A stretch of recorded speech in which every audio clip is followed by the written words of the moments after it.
Total कितनी जमीन? तो टोटल ये 150 एकड़ है। हाँ। हम जो घी है वो 4,390 रुपए में प्रति लीटर बेचते हैं और 150 रुपए किलो हमारा दूध है जी। और लस्सी जो है हमारी 80 रुपए लीटर है। गाय को वो सेंसर हैंस कर लेता है कि इस गाय का नंबर क्या है, वो कंप्यूटर में डाटा भेज देता है कि भाई इस गाय ने इतना दूध दिया। गाय को शरीर को कितना आपको कंट्रोल करना है ये देखो, ठीक है ना जी। बिल्कुल सिंपल मैकेनिज्म है।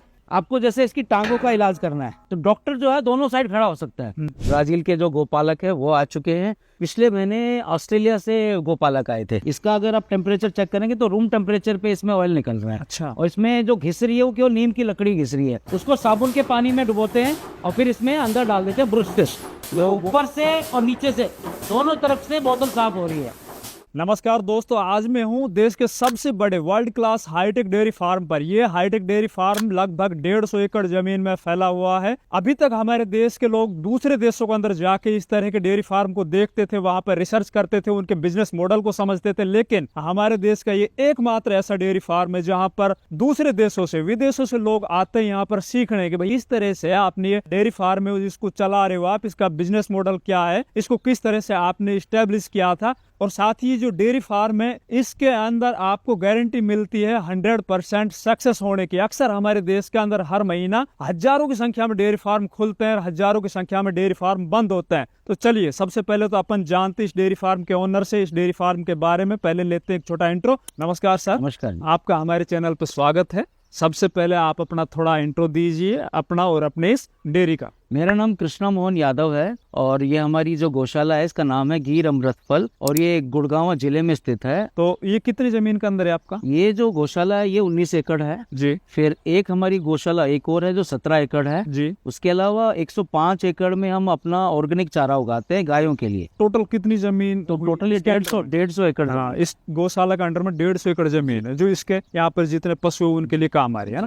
कि ये जो आपने डेयरी चालू की थी वो कब की थी और आपका जो एजुकेशन बैकग्राउंड है वो क्या है? हम वैसे तो गोपालन में 7 सालों से जुड़े हुए हैं जी। इसको करीबन 3.5 साल हुए हैं। 3.5 साल। एजुकेशन में मैंने पहले MSW किया, मास्टर इन सोशल वर्क जी। और मेरा HR में 20-25 साल का अनुभव है। और उसके बाद में 2014 में मैं अमेरिका चला गया और वो 4-5 साल मैं वहाँ रहा।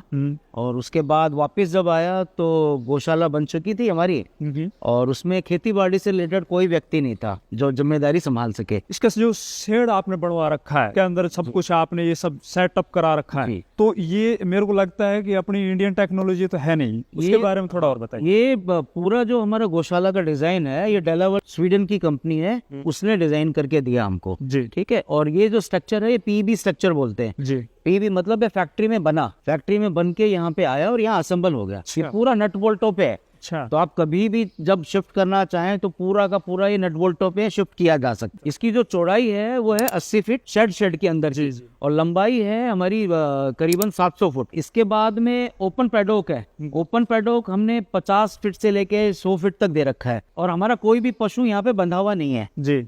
किसी के भी गले में कोई कुछ नहीं है। तो सर आपके पास इस डेयरी फार्म में ना टोटल कितने पशु हैं? ये जो डिजाइन है शेड का इसमें हम 400 पशु के आसपास रख सकते हैं इसको। जी। और बाकी इसके अलावा एक शेड हमारे पास और है दूसरी जगह पे जो 17 एकड़ जमीन है, वहाँ पे जो जवान बछड़ियां हैं उनको हम रखते हैं और वहाँ पे कुछ नारी गाय भी हैं। यहाँ पे जो 99% जो गाय हैं वो गिर हैं। अच्छा। और इसके अलावा कुछ हमने सैंपल के लिए पुंगनू रख रखी हैं 8-10 गायें। 8-10 हमारे पास वो भी हैं हरियाणा नस्ल की और 1-2 राठी भी है। हाँ। अच्छा, ये गिर है ना, मैं देखता हूँ बहुत से, मैंने वीडियोस भी देखे। गिर के ऊपर ही लोग क्यों जा रहे हैं? गिर में आखिर ऐसी क्या विशेषता है? गिर देखो दूध में अच्छी है गाय। अच्छा। और दूसरा क्या कि इसकी ख्याति ज्यादा हो गई। अच्छा। पूरे इंडिया में मतलब साउथ तक गिर बहुत ज्यादा फेमस हो गई। इसकी वजह से अब गिर मिलना मुश्किल हो गया। गुजरात में भी अब गिर मुश्किल से मिलती हैं। अच्छा, एक और सुना है हमने बार बार और बहुत से हमारे जो दर्शक बंधु है ना उनका एक क्वेश्चन भी होता है, शायद उनके दिमाग में घूमता भी रहता होगा, A2 मिल्क, A1 मिल्क, ये बहुत ज्यादा चल रहा है फंडा, ये क्या है? तो जो A1 मिल्क है वो तो अंग्रेजी गाय से पैदा होता है। अच्छा। ठीक है। A2 जो मिल्क है वो हमारी देसी जिन गायों में हम्प होता है। इधर देखिए ये जो हम्प है, ये हम्प वाली गाय ही A2 दूध दे सकती है। अच्छा, ये जो हाँ, ये जो हम्प है।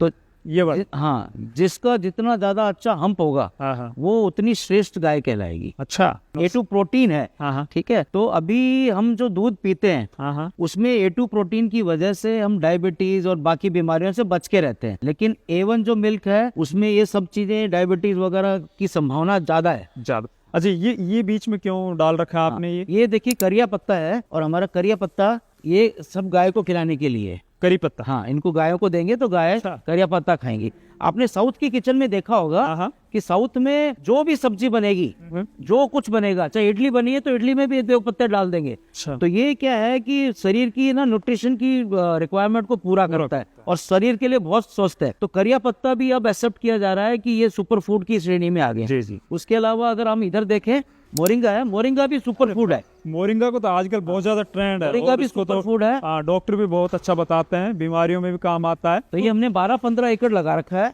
तो जो अपन पशुओं को खिलाएंगे वही दूध में आएगा। अच्छा, दूध की ऐसी है गायों में, देसी गायों में अगर गलती से आपने नमक ज्यादा दे दिया हाँ। या शलगम ज्यादा खिला दी तो नेक्स्ट डे उसके स्वाद में ना आपको मूली की महक आएगी, शलगम की। बिल्कुल आए। तो नाद में देखिए ये नमक वाला पत्थर है। नमक। हाँ। ठीक है, इसको लाहौरी नमक या हिमालयन पिंक बोलते हैं। जी। अब ये देखो चाट के इसने किया हुआ है। पूरा पत्थर जो है नमक का पत्थर, इसको चाट के खत्म कर देगी गाय। तो गाय को जितनी जरूरत होती है उसकी शरीर की रिक्वायरमेंट वो अपने आप चाट लेती है। अच्छा, जैसे ये अपने चारा खाने के बाद और फिर साइड में ये बैठ जाती है, तो वहां पे आपने मिट्टी डाल रखी है, इसकी जुताई कर देते हैं। इसको बोलते हैं लूज बेड है। हाँ। तो लूज बेड में क्या होता है, वो शरीर आराम से बैठ सकता है। हाँ। इसको ट्रैक्टर के रोटावेटर से हम 5-7 दिन में लूज करते रहते हैं। जी। वो वहाँ पे वो काउ ब्रश है, वो देखो काउ ब्रश। एक बार है ना। हाँ, वो देखो काउ ब्रश चल रही है। वो वहाँ पे जाके खड़ा हो गया और वो स्टार्ट हो गया। पशु वहां पे खड़ा होते ही वो सेंस कर लेता है कि भाई पशु आ गया। अब पशु अपनी जो शरीर को जैसे घुमाता है, जैसे अपने को पीठ पे खुजली हो रही है तो वो जैसे घुमाएगा वैसे देखो टेढ़ा हो रहा है ना। हाँ हाँ। तो शरीर जैसे पशु घुमाएगा उसके साथ साथ वो मूव करती रहेगी, और पशु को इसमें खुजली करने में बड़ा मजा आता है। मजा आता है ना।